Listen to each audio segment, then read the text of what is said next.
bendiga, amada iglesia del Señor Jesucristo. Espero que estén bien, que estén gozosos, que hayan tenido un día lleno de la gracia y la misericordia de Dios. Que Dios les haya mostrado, como el pastor Manuel ha estado predicando en estos días, su gracia. Espero que me estén escuchando bien. Dios me los bendiga. Gloria a Dios. A la iglesia. En esta noche, amada iglesia, quisiera compartirles a ustedes un mensaje que para mí es como la palabra de Dios nos invita a mirar nuestra realidad. Muchas veces, y yo a veces me encuentro así, estamos como Marta, afanados y turbados. Pero la Biblia dice que María escogió la mejor parte. Y me he puesto a meditar en estos días sobre esas palabras que Jesús le dijo a María, pero también se las dijo a Marta. Y he podido llegar a la conclusión que de todas las cosas que hacemos en el día, incluyendo trabajo, incluyendo distintas responsabilidades que tenemos que atender, la mejor parte, o sea, el momento más importante es cuando estamos ante la palabra de Dios, es cuando estamos ante su presencia. Así que quisiera entonces darle el título de este mensaje y se titula Una mirada a la realidad. Yo creo que la realidad es la verdad. Y usted puede hacer dos cosas con la verdad. La puede ignorar o la puede aceptar, pero nunca la va a poder ocultar.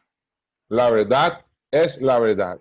La podemos ignorar o podemos aceptarla. Lo que nunca podemos hacer con la verdad es no aceptarla. Así que Génesis capítulo 6, verso 5 dice lo siguiente. Y vio Jehová que la maldad de los hombres era mucha en la tierra, y que todo designio de los pensamientos del corazón de ellos era de continuo solamente al mal. Que Dios añada bendición a su palabra, amada iglesia.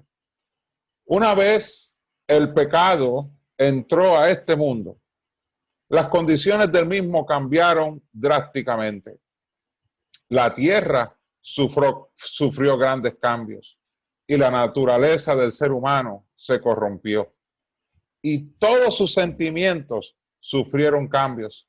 Su visión se afectó de tal manera que donde había inocencia, comenzó a haber malicia. Su audición cambió. Ahora la voz de Dios que les producía paz y seguridad, ahora produjo en ellos temor. Sus sentimientos comenzaron a ser egoístas. Aquel hombre al que Dios había formado para únicamente realizar el bien, una vez pecó, se deformó y comenzó a actuar en contra de su naturaleza divina, la que Dios le dio antes del pecado. Miren lo que dice Génesis 2:31, que explica muy bien lo que les acabo de decir. Y vio Dios todo lo que había hecho, y que era bueno en gran manera. Y fue la tarde y la mañana el día sexto.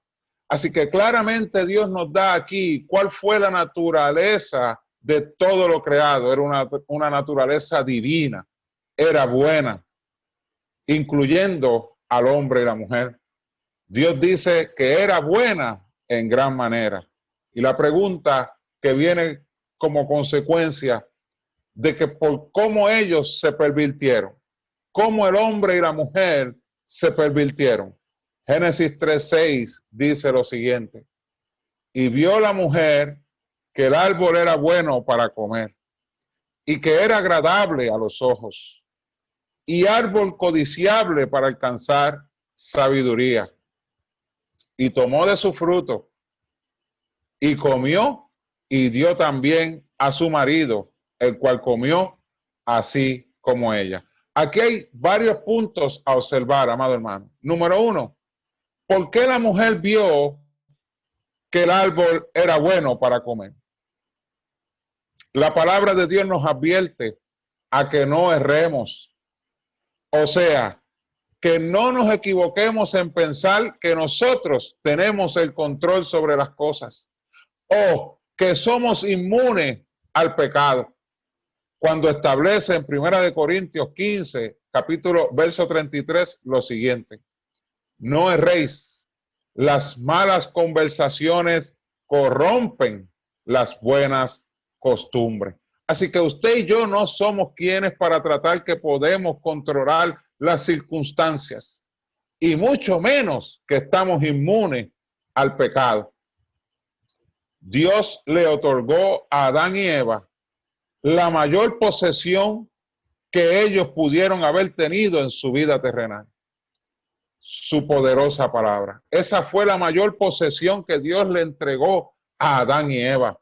Fíjense, amado hermano, que la palabra, que por medio de la palabra de Dios fueron creados los cielos y la tierra. Dios dijo y fue hecho. No hubo, ni hay, ni habrá ninguna fuerza, escuche bien, no hubo, ni hay, ni habrá ninguna fuerza que pueda detener la efectividad de la palabra de Dios, y mucho menos que impida cumplir su propósito. Por lo cual, ese hecho, amado hermano, de que la palabra de Dios se cumple como Él la está establecido, nos brinda a nosotros como sus hijos convicción en el momento de ponerla en práctica, pero también seguridad, porque es una palabra confiable. No hay ningún riesgo en que al seguir la palabra de Dios fallemos, amado hermano. Dios mismo dice cuán efectiva es.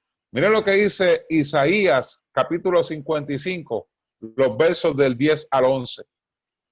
Porque como desciende de los cielos la lluvia y la nieve, y no vuelve allá, sino que riega la tierra y la hace germinar y producir, y da semilla al que siembra y pan al que come. Escuche bien lo que viene ahora en el verso 11. Así será mi palabra que sale de mi boca. No volverá a mí vacía, sino que hará lo que yo quiero, dice el Señor, y será prosperada en aquello para que la envíe. Pero esta realidad, que la palabra de Dios es sumamente confiable, fue lo que Adán y Eva no consideraron. Fue el factor que le abrió la puerta a las condiciones, a la condición que más daño le ha hecho a la creación de Dios, porque trajo muerte el pecado, trajo maldad a este mundo, pero también trajo juicio sobre este mundo, trajo también enemistad, separó al hombre de su creador, pero también ha traído mucho dolor al ser humano.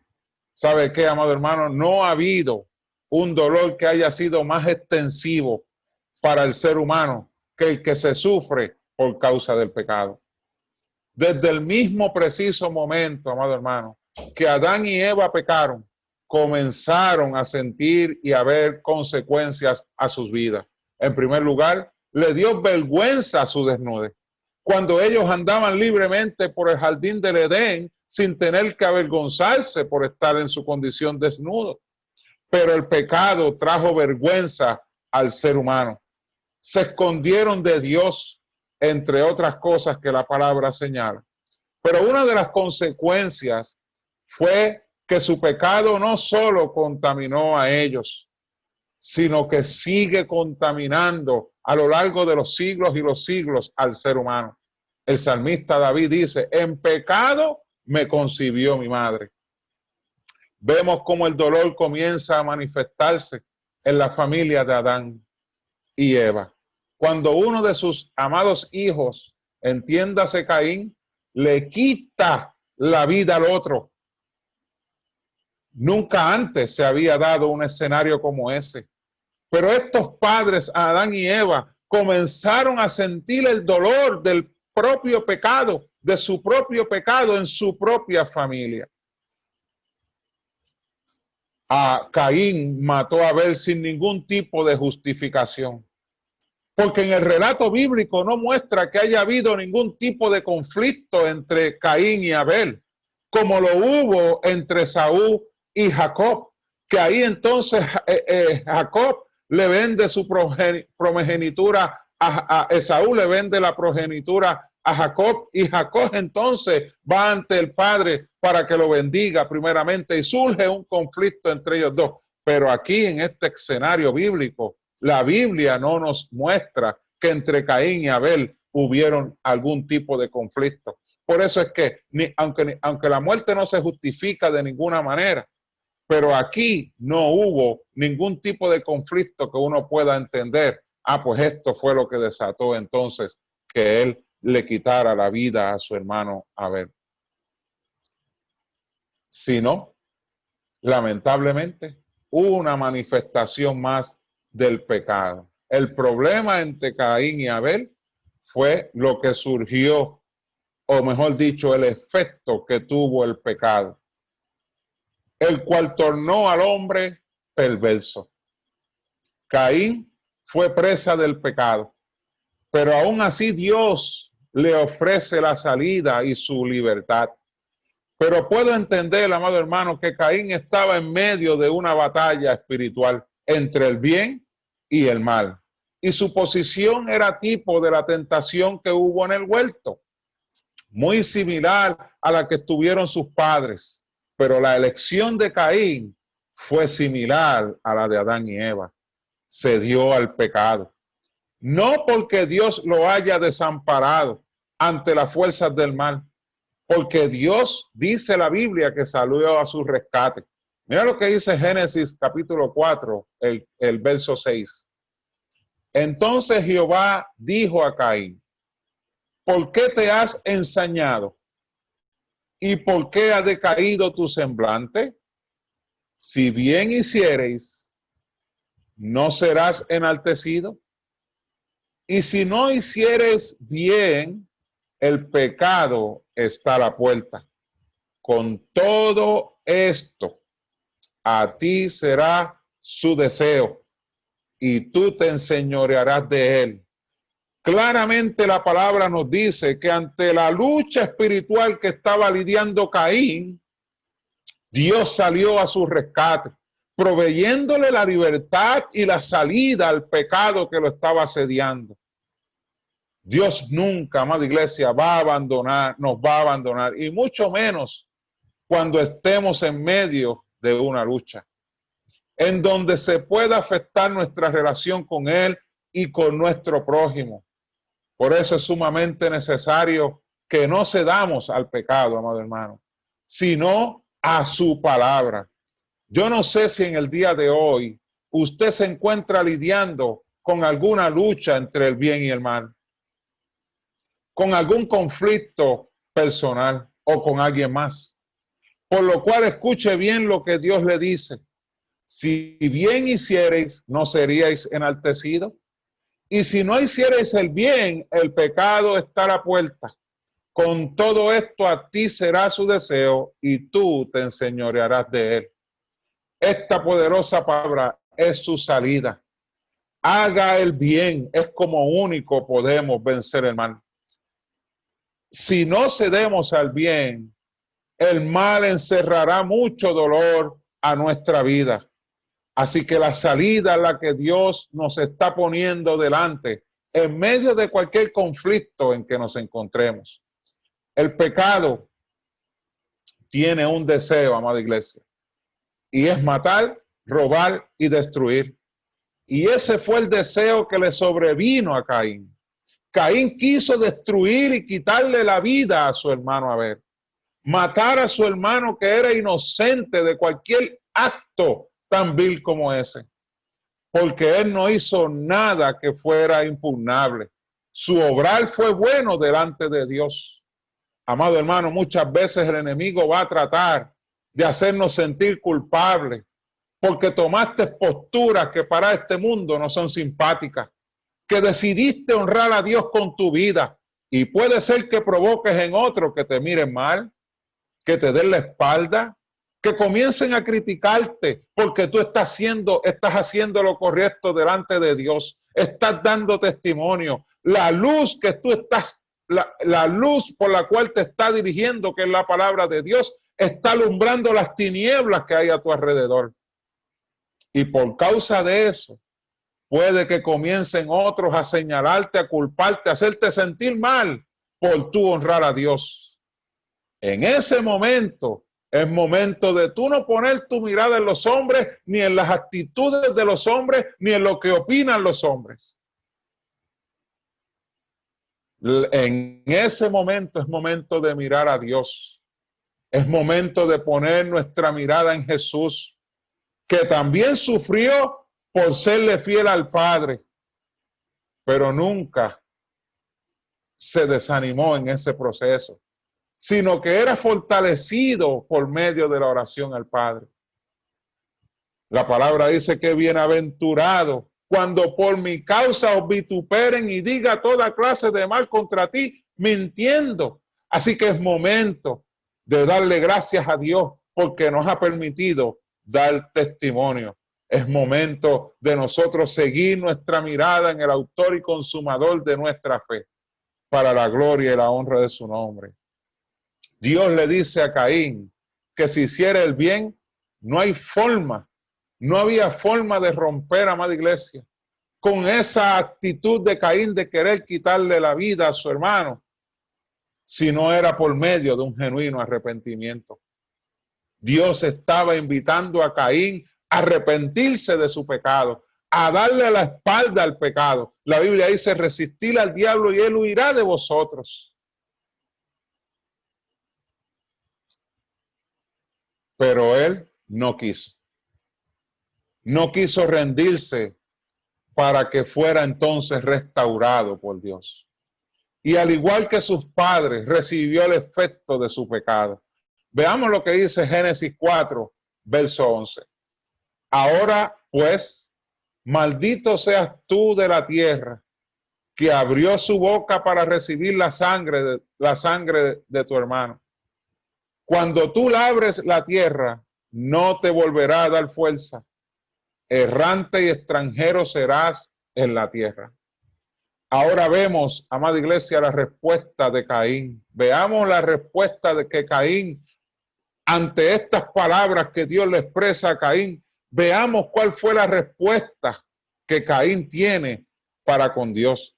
Fijémonos en cuál fue la actitud que Caín asumió a esta declaración que Dios le comparte. Y leamos Génesis capítulo 4, verso 13. Pero fíjense bien mientras leemos este texto, cuál era la actitud de Caín. Y dijo Caín a Jehová, grande es mi castigo para soportarlo. He aquí me echas hoy de la tierra y de tu presencia me esconderé. ¿No fue eso lo mismo que hizo Adán cuando pecó? Se escondió de la presencia de Dios, y Caín está citando lo mismo, o sea, está asumiendo la misma actitud. Y de tu presencia me esconderé y seré errante y extranjero en la tierra, y sucederá que cualquiera que me hallare me matará. Caín se queja ante Dios porque él dice que grande es mi castigo para soportarlo. O sea, Abel pudo soportar su muerte por las manos de su hermano Caín, sin ningún motivo, simplemente por gusto. Y ahora Caín se queja del producto de sus propias acciones. Mire la actitud tan soberbia de este hombre, de la cual nosotros nos tenemos que cuidar. El tipo de actitud soberbia, rebelde, perversa y dañina de Caín enseña que este tipo de actitud, la Biblia enseña que se continuó propagando entre los hombres. Por eso le dije que nosotros debemos de estar bien pendientes, a que esta actitud no se refleje en nuestras vidas. Porque esta actitud, como le dije, soberbia, rebelde, perversa y dañina de Caín, se propagó entre los hombres. Y vemos más adelante cómo se propagó. Se convirtió en una cultura, porque es la misma actitud que describe Génesis 6, verso 5. Y vio Jehová que la maldad de los hombres era mucha en la tierra, y que todo designio, o sea, toda intención y plan para realizar algo, y que todo designio de los pensamientos del corazón de ellos era de continuo solamente al mal. Por eso les dije que esa actitud soberbia, dañina de Caín se siguió propagando a lo largo de la historia de este mundo. Así que no ve usted una relación aquí con el hecho de Caín y su hermano Abel, en cuyo pensamiento lo que hubo fue hacer el mal. ¿Y sabe qué, hermano? Yo puedo considerar que esa acción de Caín de matar a su hermano no fue producto de ese día. Posiblemente Caín ya venía maquinando hacerle daño a su hermano. Por eso la palabra dice en el verso 5 de Génesis 6 que todo designio de los pensamientos, o sea, la intención de los pensamientos y cómo los pensamientos elaboran hacer el mal.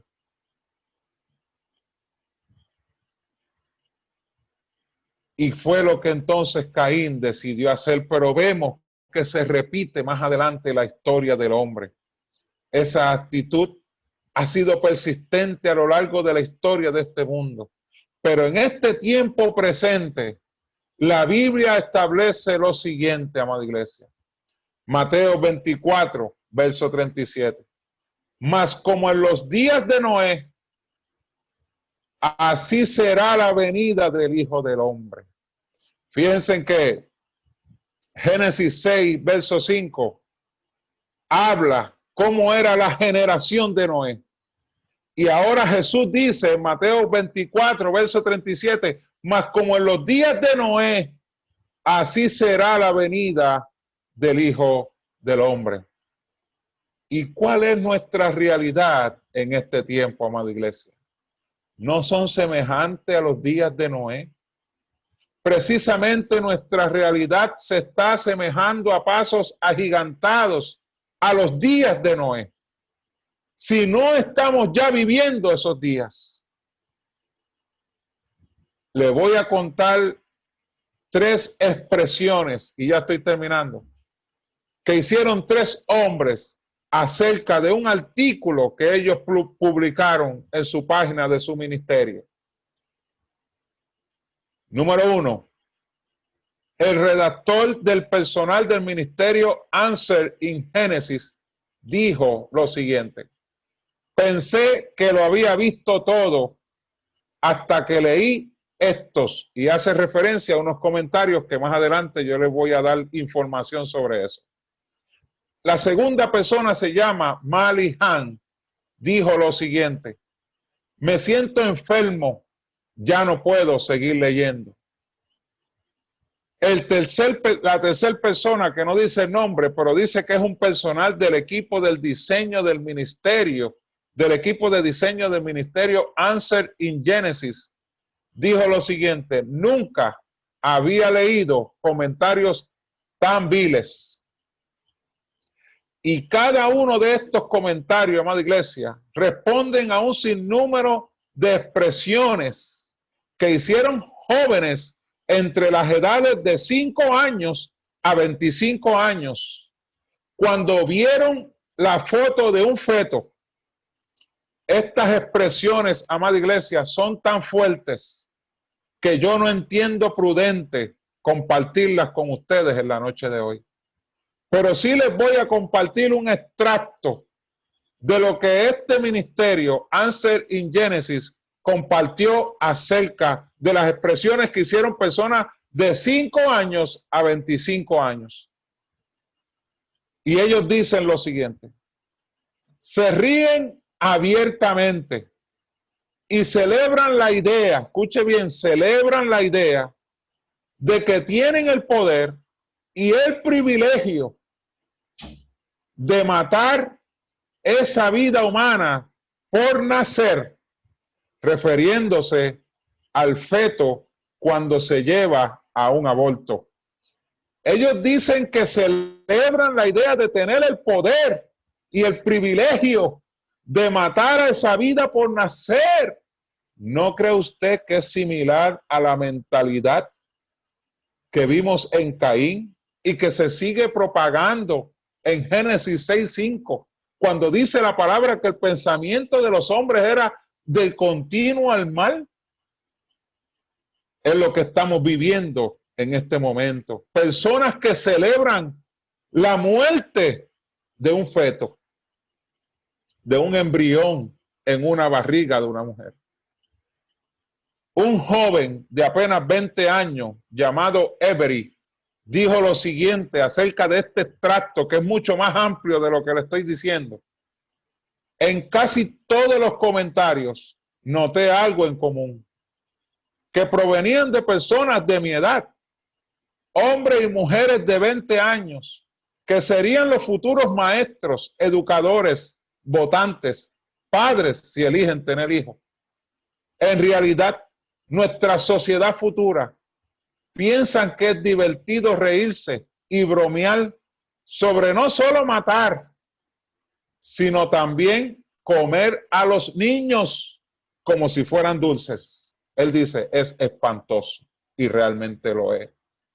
Cuando como generación llegamos a perder toda sensibilidad, conciencia, empatía y amor, ¿qué esperanza tenemos como seres humanos? Solo Cristo es la esperanza del ser humano. Solo Cristo es quien puede cambiar la historia del ser humano. Pero solo Cristo es que puede rescatar al hombre, como también Dios usó a Noé para rescatar a su familia del mal que sobreviene en esta tierra. Solo Cristo es la esperanza del ser humano. ¿Estamos conscientes nosotros de la realidad en que vivimos? Porque de esto va a depender cómo usted y yo actuamos ante la realidad que estamos viviendo. Cuando una tormenta o huracán, y vamos a poner una tormenta categoría 5, que es sumamente destructiva por donde quiera que pase, se avecina, usted puede ver cómo las autoridades y funcionarios de gobierno realizan múltiples gestiones para salvaguardar la vida humana. Establecen información por todos los medios, por prensa, televisión, radio, avisándole a la comunidad, a la sociedad, al país, que viene una tormenta y es destructiva. ¿Sabe? Las alarmas salen por todos lados. Ante las redes sociales comenzamos a ver anuncios de que viene una tormenta y la fuerza que trae, porque es bien destructiva. Y todo esto se hace para salvaguardar la vida humana, porque va a causar daños. Y hay un tumulto dentro de la sociedad, personas que van de un lado a otro tratando de proteger sus hogares.